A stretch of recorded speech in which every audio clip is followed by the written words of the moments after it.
Kembali lagi, kenapa kemudian ini ditutup dengan inna fi dzalika laayatil liqaumin yatafakkarun?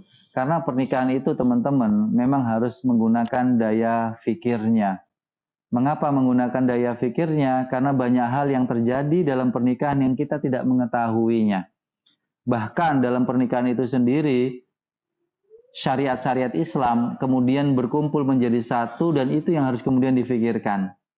Ya, contoh misalnya teman-teman, hukum haji, fikih haji akan masuk dalam fikih pernikahan, fikih zakat akan masuk dalam fikih nikah, fikih sholat pun akan masuk dalam fikih nikah, fikih keluarga. Kok bisa? Iya, karena kita bisa memberikan sebuah pemahaman bahwasanya menikah ini menggabungkan semua urusan-urusan syariat Allah Subhanahu wa taala. Contoh, ada seorang suami, dia harus berzakat.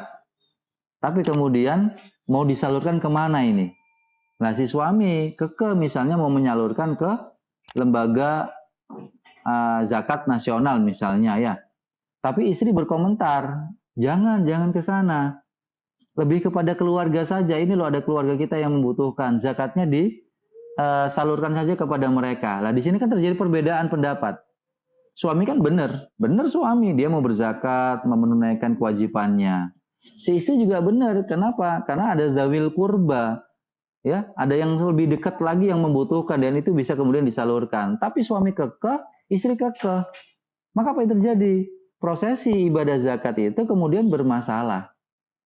Tidak bisa berdiri hanya untuk fikih zakat, tapi di situ ada unsur keluarga harus kemudian difikirkan. Suami istri kemudian ya memikirkan, kemudian bagaimana solusinya dan lain sebagainya. Kenapa? Karena memang di wilayah inilah kemudian pola fikir kita akan dimintai.